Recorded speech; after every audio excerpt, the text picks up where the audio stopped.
Boa tarde, pessoal. O fone tá funcionando, agora tá. Boa tarde para todo mundo. Estou entrando aqui entre um compromisso e outro para conversar com vocês sobre uma das perguntas que foram feitas, que foi realizada na última sexta-feira. E eu prometi que eu responderia explicando detalhadamente em live. E eu farei isso mais vezes, tá? Essa é a grande verdade. A minha proposta para os próximos dias, eu separei algum tempinho para estar com vocês ao vivo. E nesse primeiro encontro não agendado, na caixinha da mentoria gratuita, a pergunta foi a seguinte, a colega fez. No momento da avaliação, qual gel ou lubrificante você utiliza? Essa pergunta, ela sempre dá bastante pano pra manga e por isso que eu gosto de explicar pra vocês com um pouco mais de detalhes, ao invés de simplesmente soltar a resposta. Antes que eu traga a minha resposta, coloquem aqui nos comentários qual que é o recurso que vocês utilizam. Vocês têm mais hábito de utilizar gel, mais hábito de utilizar lubrificante, mais hábito de utilizar o óleo de coco ou outro óleo vegetal. Podem colocar aqui. Para mim até é interessante saber qual que é a realidade de vocês. Usa gel, usa mais gel. Nós estamos encontrando uma grande massa dentro da fisioterapia que leva o fisioterapeuta a se questionar os recursos e passa a ponderar, utilizar outros recursos, outros materiais que antes não eram utilizados. A exemplo do próprio óleo de coco, como a Vânia escreveu aqui agora. O óleo de coco, ele entrou como uma grande promessa, mas falta densidade de evidência para que a gente utilize com um cunho terapêutico a qual ele é defendido, tá? Quando a gente utiliza qualquer produto em contato com mucosa, a gente precisa ter a plena convicção de que não estamos trazendo nenhum componente, nenhuma possibilidade de condição alérgica a essa paciente. E isso não vale apenas para o dispositivo, para o gel ou para o lubrificante que a gente utiliza na avaliação. Mas também temos que pensar no preservativo que a gente utiliza nos dispositivos, na luva que nós utilizamos. Então, tudo isso precisa ser ponderado, Por exemplo, existe uma melhor luva para utilizarmos em relação às outras, pensando na possibilidade do desenvolvimento de crises alérgicas da paciente. Então, se eu tenho a possibilidade de segurar um quadro de alergia, ou de não trazer, de não ofertar um contato com alergênico, então eu devo fazer essa tomada de decisão clínica, na verdade. Mas enfim, voltando ao assunto inicial do nosso encontro do dia de hoje, que meu objetivo era responder essa dúvida da colega. O que eu utilizo? Ela perguntou o que eu utilizo. Gel, lubrificante ou óleo? Eu nem tenho óleo em consultório. Nem óleo de coco, nem óleo de outras sementes. Também uma outra possibilidade seria o próprio Dersane, o AGE, que é um óleo à base de semente de girassol. Então, são várias as possibilidades dessa umectação ser de origem oleaginosa, mas por que eu não uso, tá? Quando nós utilizamos a massagem, a lubrificação, tanto para massagem ou para avaliação, eu sempre tenho que pensar que depois dessa minha manipulação, eu estaria utilizando algum outro recurso. Qual outro recurso que eu posso utilizar em consultório?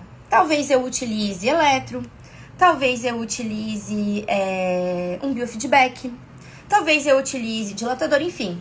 Talvez eu utilize qualquer um dos recursos. Quando eu utilizo biofeedback, dilatador, expansor perineal, eu sempre vou utilizar com um preservativo, certo? Muito bem. Se o preservativo que mesmo que a gente, querendo ou não querendo, o preservativo, né, que nós utilizamos na grande maioria, ele tem látex. Ele não tem pó, mas ele é de látex, ele possui látex.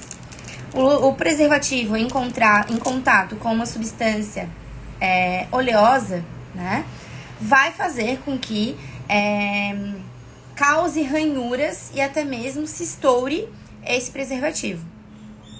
Joana, mas se a gente não tá falando de um contato sexual, não tem risco de gravidez, enfim, qual que é a tua colocação em relação a isso? Simples. Se eu estou utilizando o meu biofeedback, o meu balão expansor, o meu Epinol, o meu exercitador perineal, o meu educador perineal, o meu Pelvifit, enfim, qualquer que seja o meu dispositivo, com o preservativo, e esse preservativo ele se rompe por estar em contato com óleo, logo, aquele dispositivo ele vai se tornar de uso exclusivo daquela paciente. Por quê? Porque não são dispositivos esterilizáveis. Eu não posso higienizar, porque eu não tenho mais segurança, não tenho mais biossegurança para utilizar.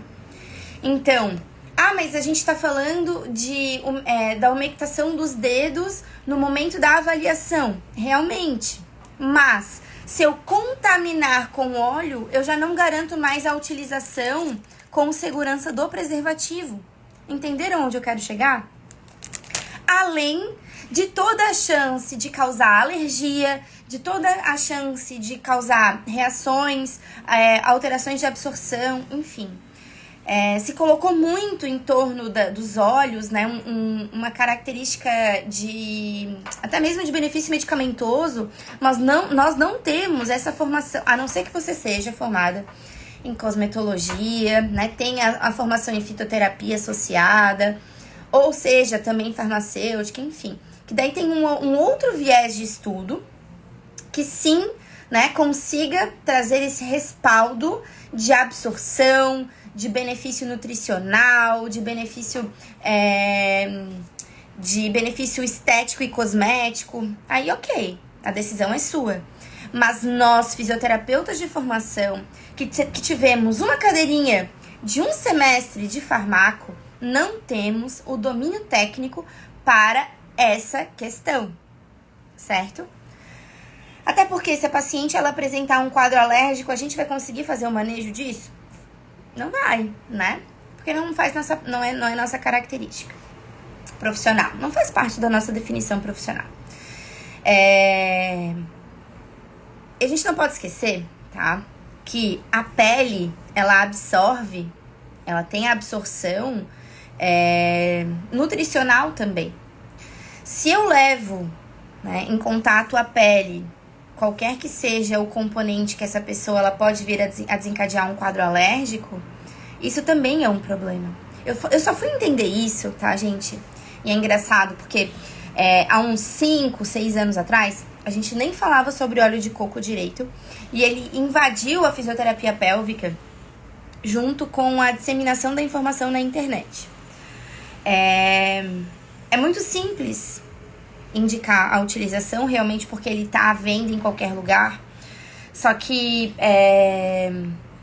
esse cunho, né, de orientação, ele precisa ser severamente analisado.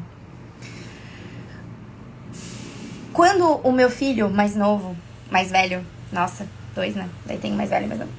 Quando meu filho mais velho, ele apresentou alergia alimentar, eu aprendi que o que encostava na minha pele também gerava reação para ele. E foi nesse momento que eu passei a me questionar sobre, nossa, mas na pele, então o creme que eu uso vai interferir na alergia alimentar dele? A pasta de dente que eu uso, o sabonete? E isso vale para a nossa paciente também, né? Então eu não posso me fazer uma indicação de um recurso que não é feito para isso.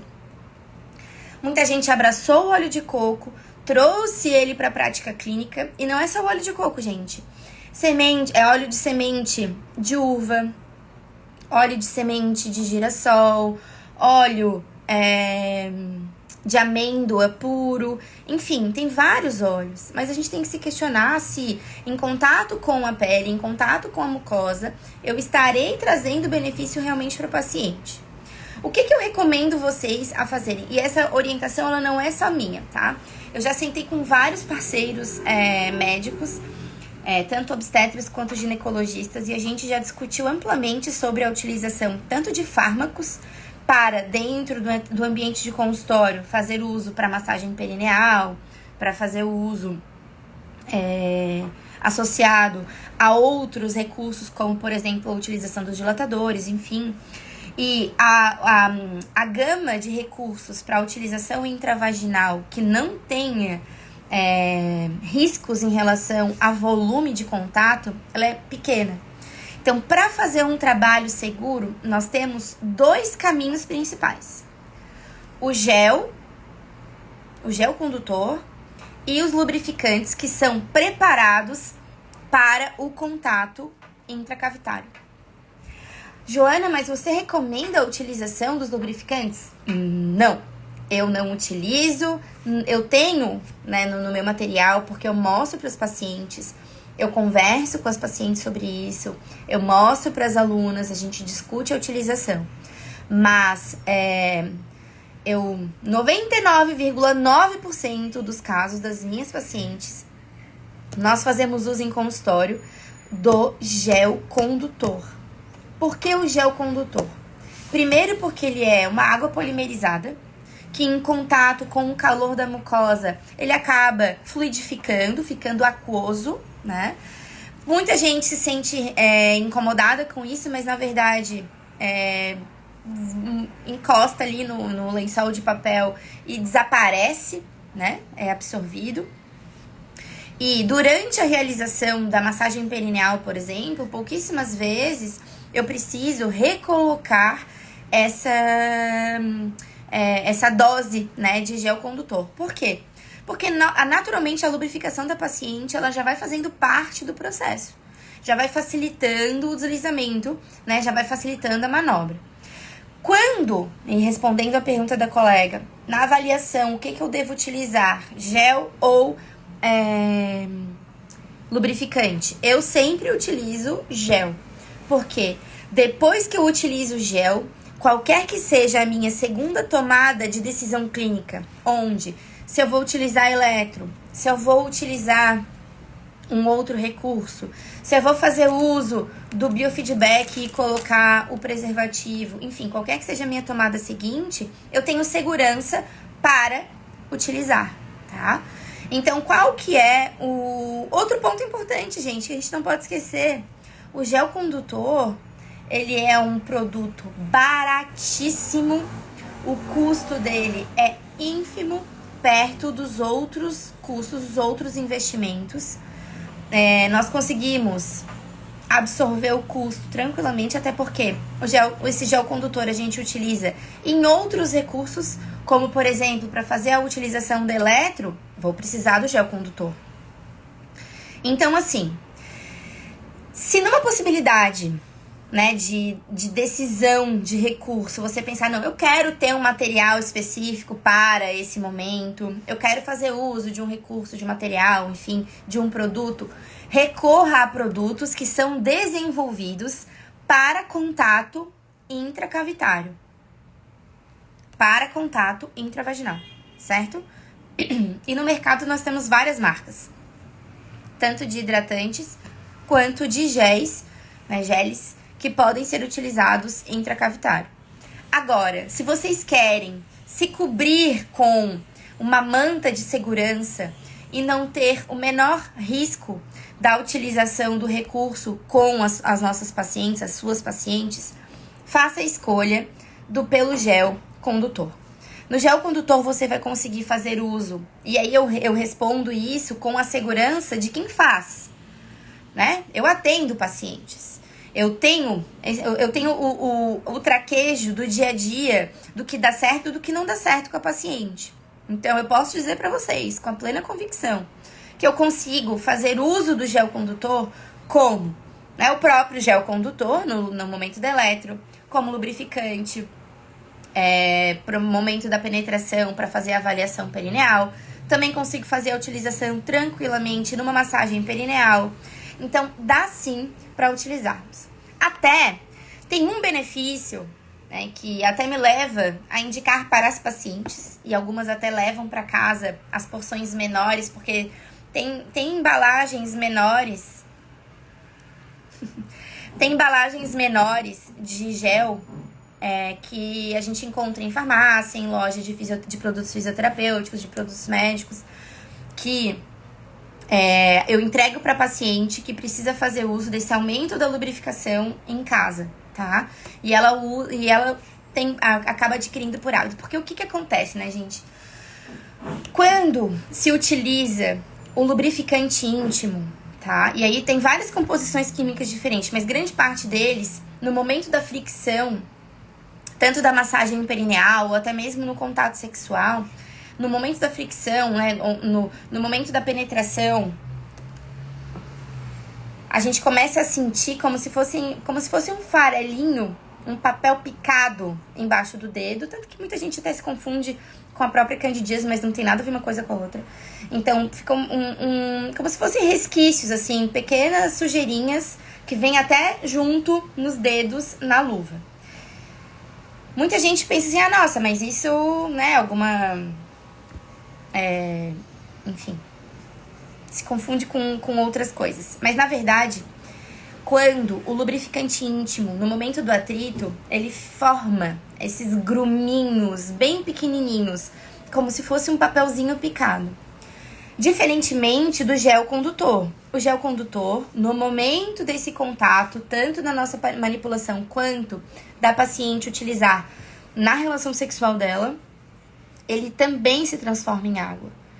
Então ele perde o objetivo? Não perde, porque o objetivo principal desse lubrificante, né, dessa lubrificação aumentada no primeiro momento é facilitar a penetração, mas não substituir a lubrificação natural. Então, quando eu faço essa escolha em consultório, eu tenho que entender qual que é o benefício daquele momento da utilização para aquela minha paciente. Eu vi aqui a mensagem da Érica, a doutora Érica. Eu aqui assistindo depois de ter comprado lubrificante neutro. Usa, né? Mas já sabe os motivos dos quais eu apresentei para vocês essa outra visão em relação ao recurso. Principalmente, gente, que a gente tem que pensar assim, isso me assusta bastante. A gente tem que pensar que o atendimento, ele é uma coisa contínua, né? E aí, novamente, falando desse boom em relação à utilização do óleo de coco. Tô suando. Se eu faço a utilização do óleo de coco na minha avaliação, na massagem perineal, eu não posso ter a tranquilidade para utilizar qualquer dispositivo com preservativo depois. Né? Então, para que todos os processos do meu atendimento sejam seguros, né, eu tenho que desenhá-lo, né, desenhar esse atendimento passo por passo para entregar essa segurança tanto para mim, quanto para minha paciente e quanto para os meus dispositivos. Porque eu não quero inutilizar o meu balão expansor, por exemplo, porque eu não posso utilizar com outra paciente se ele tiver contato com a mucosa, já que ele não é esterilizável. Então, eu perco um dispositivo no meu atendimento, né? Então, enfim, tudo isso eu acabo se desenhando junto. Respondida a pergunta? Muito bem. Alguém quer fazer algum questionamento em relação a isso? Então, a pergunta da colega tinha sido a seguinte, né? No momento da avaliação, gel ou lubrificante, qual você usa? A pergunta tá aqui da caixinha da mentoria. Sou eu que respondo todas, tá, gente? Sempre. Eu coloquei na minha resposta, não uso óleo e não uso lubrificante. E aí eu pedi, se vocês quiserem a resposta ao vivo, né? Eu faria, e vocês deram muitos cérebros aqui, soltaram muitos dedinhos ali. Por isso que eu vim aqui explicar pra vocês. Explicação entregue, tá? Eu não sabia que poderia usar o gel, mas agora que sei, não irei mais comprar. Pode usar tranquilamente. Outra dica é que eu sempre dou preferência pra comprar o gel completamente transparente, que não tem corante. eu também aí um cuidadinho que excede. Não tem nenhuma contraindicação. É simplesmente uma decisão, um hábito meu, mas isso indifere, tá bom? Espero que tenha respondido para vocês, que tenha ficado claro, né, uma parte do posicionamento em relação a esses recursos. A questão de alergias, a questão de escolhas de produtos, enfim, ela é muito importante. A gente não pode esquecer que a gente está trabalhando numa região corporal que se a gente desencadear qualquer problemática, vai refletir diretamente na qualidade de vida dessa paciente. Então não é simplesmente fazer uma escolha no escuro ou usar porque o coleguinha está usando, tá? Repensem também quando vocês indicam a utilização para paciente fazer em casa, automassagem perineal ou utilizar como um lubrificante íntimo. Nenhuma dessas formas é ideal. Mas tem produtos que são desenvolvidos para contato em mucosa que tem como base óleos naturais, como óleo de coco. Sim, aí são produtos que são desenvolvidos. É outra coisa, completamente diferente. Aqui nós estamos falando de pegar um dispositivo que está lá na cozinha, lá no corredor do supermercado, e trazer para o atendimento com uma dose de segurança, mas que na verdade é mais pautado em achismos, né? Quando a gente para fazer uma análise do que tem de evidência sobre a utilização do óleo de coco, deixa eu trocar de óculos que está me incomodando, a utilização do óleo de coco e todas as indicações que já foram passadas em relação a antifúngico, aumento da lubrificação, hidratação, enfim, a gente não encontra respaldo, pessoal. Não encontra. E nós nunca podemos esquecer... Nossa, como esse óculos é bem melhor que o outro. A gente nunca pode esquecer que nós temos o compromisso de ofertar o tratamento mais seguro para nossa paciente. E a maior segurança, ela inclui todas as etapas do processo. Eu tenho que oferecer para essa minha paciente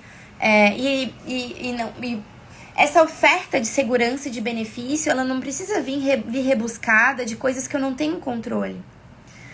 Então, tem pacientes, gente, que desenvolvem crises alérgicas, que desenvolvem crises de cândida, né, que desenvolvem outras questões quando passam a utilizar esses recursos. Então, eu não posso achar que é bom para todo mundo.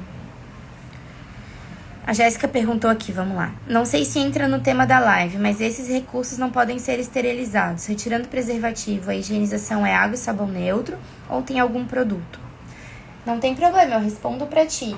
Deixa eu pegar um dos dispositivos aqui pra mostrar. Deixa eu ver se tem algum aqui pertinho de mim.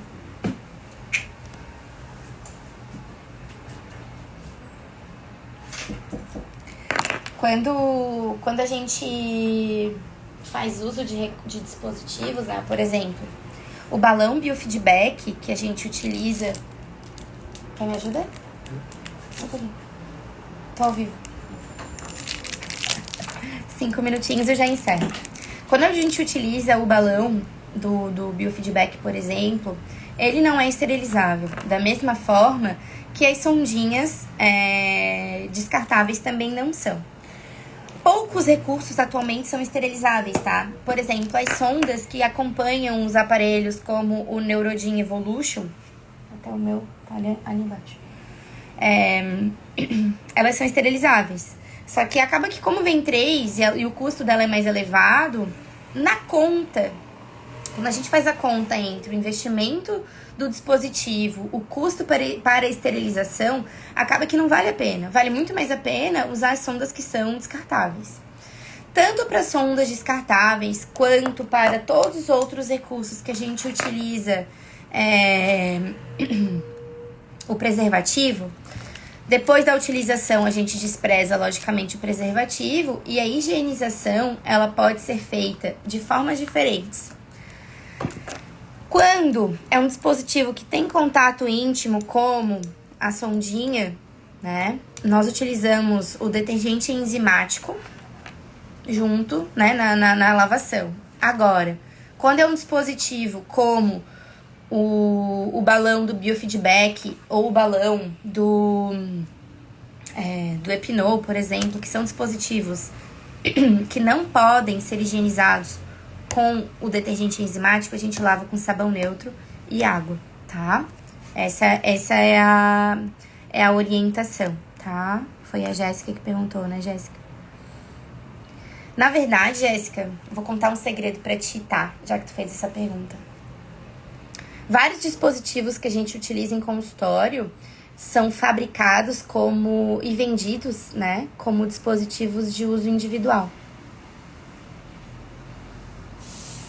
A biossegurança para a utilização dos recursos, nós partimos do mesmo pressuposto, né, da biossegurança médica. Então, os cuidados que a gente acaba fazendo são os mesmos que são realizados com dispositivos médicos, por exemplo. Mas não existe uma padronização para nenhum desses atos dentro da fisioterapia, tá? Então, a gente faz essa recomendação. Detergente enzimático para o que entra em contato com a paciente e o que não entra em contato diretamente e que é utilizado preservativo, utilizamos o sabão neutro e água, tá? Lembrando que a sonda descartável, a gente utiliza detergente enzimático, higieniza, né, lava, seca e armazena com todo o cuidado do mundo, mas para o uso da mesma paciente, nunca com outro paciente. Acho que não é cedo no cuidado em passar essa informação. Beleza? Mais alguma pergunta? Não? Eu tô analisando aqui as perguntas que vocês enviaram na caixinha da mentoria nos últimos dias. E eu estou pensando em fazer uma live do próximo tema com uma pergunta bem interessante que foi... A pergunta foi a seguinte: pode falar sobre os tipos de exercícios físicos que podem ser feitos após o sling e cirurgia de períneo? Eu acho que vai ser uma pergunta bem interessante pra gente discutir aqui ao vivo. Entrarei qualquer dia desses para trazer essa informação. A minha ideia inicial é aparecer pelo menos a cada 2 dias aqui com vocês para responder ao vivo as perguntas da mentoria gratuita.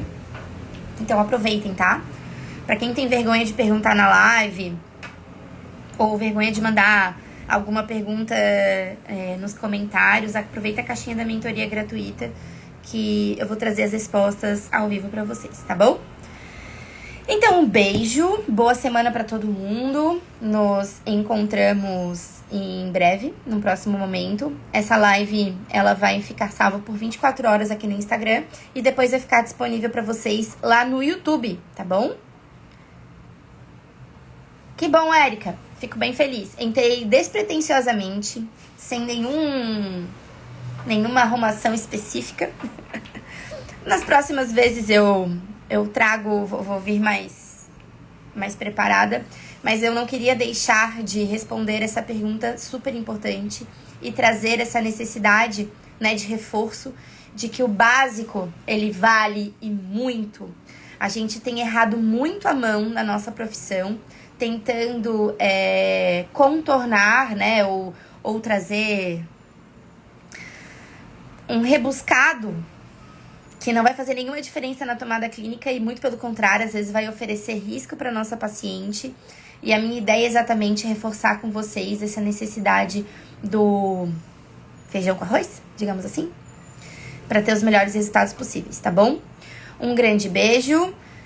A resposta para quem está entrando agora é gel, gel condutor, mas para entender todo o meu desenho, né, todo o meu raciocínio, eu espero que vocês assistam a live por completo, tá bom?